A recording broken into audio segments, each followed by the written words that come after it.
Welcome back to another episode of Rock Boys Football. With the transfer portal largely winding down, you're starting to get a more clear picture on what these teams are going to look like heading into spring practice, fall camp, in the 2024 season. And Dill, one of the teams that has made massive strides in the transfer portal, Mike Elko and the Texas A&M Aggies. And I want to take a deeper dive into this offensive line, a unit that if you were to ask me, the one unit that needs to take strides heading into 2024 for Mike Elko to have year one success, I mean, it has to be this offensive line that going back and watching some of the film and looking at some of the numbers was largely a disaster for Texas A&M in 2023. I want to talk about what did we see from this Texas A&M team on the film in 2023? And more importantly, what is this unit going to look like in 2024 where you have a lot of guys returning and you also bring some guys in the transfer portal that are going to add depth and competition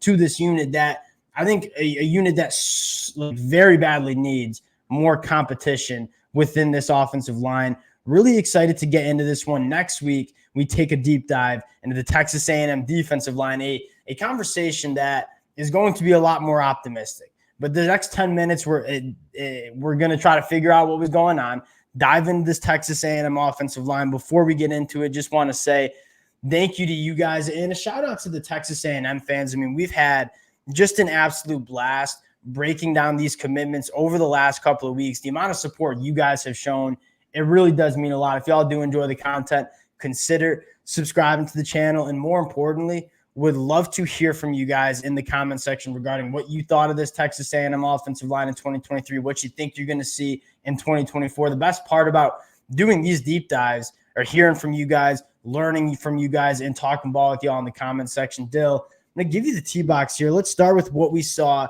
from this unit in 2023. How are we feeling about it? I mean, I think the fundamental issue is you just didn't see any improvement from 2022, and we kind of talked heading into the season. You're like, in 2022, you kind of can understand some of the issues. Obviously, playing with a bunch of really young guys, pretty much sophomore and freshman type players. And you're like, okay, 2023 should be better inherently because they're all going to be a year older. You're returning pretty much the whole thing. And to see no improvements being made, that's got to be the most frustrating part. And at the end of the day, that's probably the one bright spot for looking at some optimism in terms of the improvement is you have new coaches, because I don't care what the players are up to, whatever.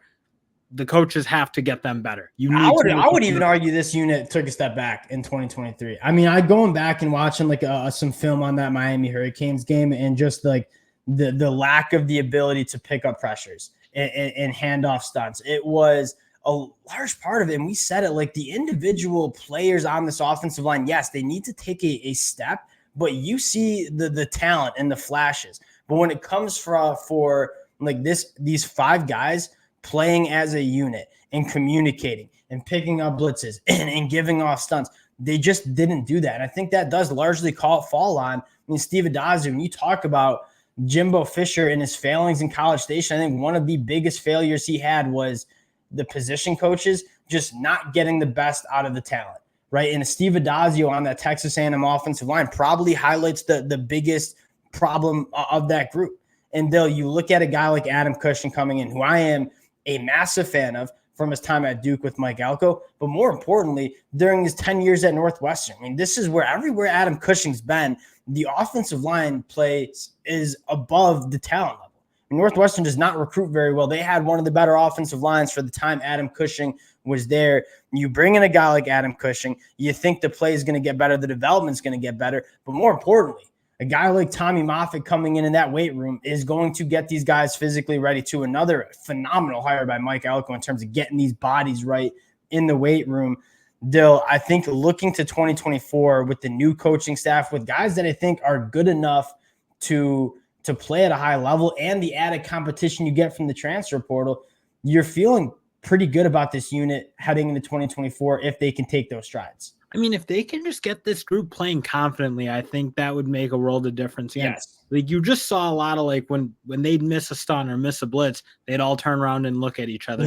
You saw a lot of guys when they're working on double teams, maybe both peel off to take a linebacker and then look at each other again. It was just a lot of like, I don't know if the scheme was too complicated. I don't know if it wasn't fit to block the defenses they were blocking against, but just something was off about how they were running it, because you just like, you look at some of those really good premier offensive lines like in LSU, you just don't see much of that. It's like guys are mostly on point. Sometimes you'll physically just get beat. That's part of football. But you don't see like every play somebody missing something and being confused as to how that they was missed. one of the most frustrating things is you would see flashes like, oh, that was a nice double team working up to the backer, but then the center on the backside like completely missing their block and blowing up the play anyways. Like it never seemed like the 5 offensive linemen were all playing good football at the same time. And for that reason, like when you just have one breakdown or one missed assignment, it blows up the whole play, whether it's in pass pro, whether it's in the run game. That's kind of what you saw consistently from this Texas A&M team. Now,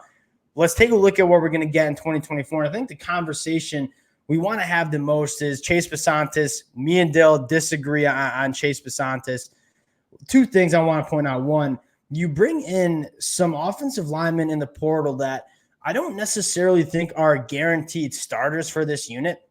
A guy like Derek Graham from Troy or Maj Adams from Kansas, they're good offensive linemen. What I'm most excited about is that just competition and depth on this Texas A&M offensive line getting better. And quite frankly, outside of Bryce Foster at the center spot, I think every single starting position on this Texas A&M offensive line should be up for grabs in open competition.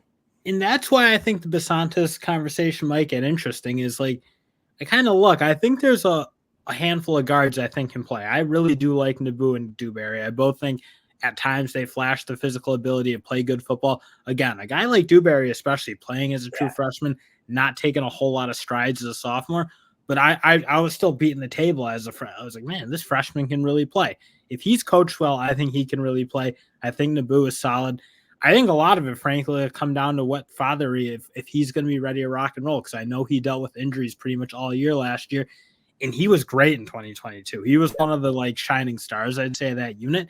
If he's really ready to play left or right tackle, I should say, again, like he did in 2022, and be that rock that they had, I do think it gets more, well, maybe you kick Bisontis in 1 year for play guard as a true sophomore, and then when maybe he's a junior, you kick him back out to tackle as father, he probably makes a jump to the league. Yeah, Chase Bisontis is you talk about, and I think this is partially what you're excited for, is when you have a guy like Chase Bisontis that you saw the growing pains at tackle. And again, that is a true freshman tackle playing in the SEC. That is extremely rare. You saw that from Caden Proctor at Alabama, who also had significant growing pains for Alabama.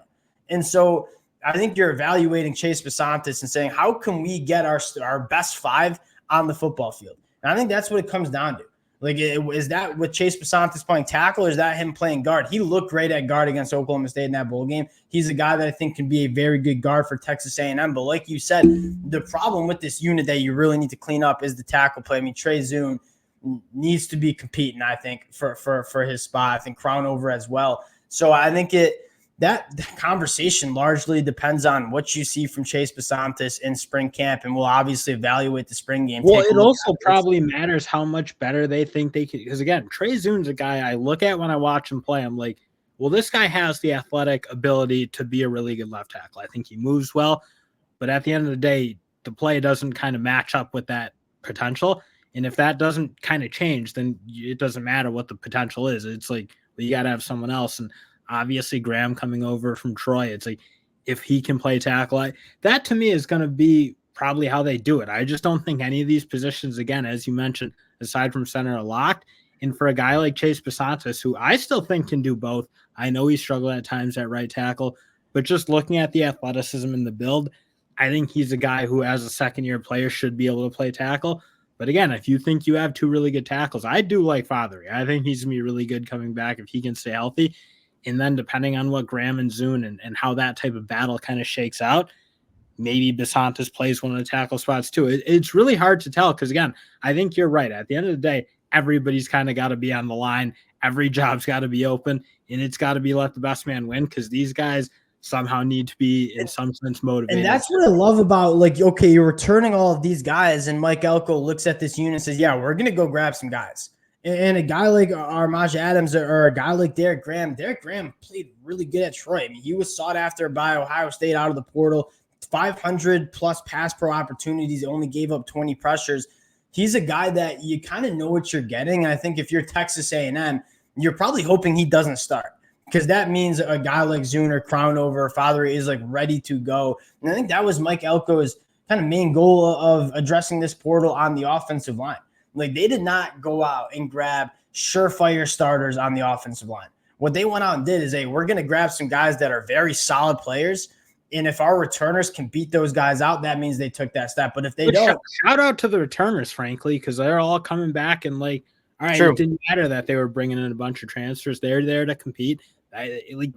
That's what the mentality's got to be. Because again, you kind of just looked. It didn't always feel like a unit that, and it's hard to say that, but just was like that alpha dog competitors, like maybe the defensive line at A&M, where that unit you kind of could tell they were all hammers. They all were getting after people.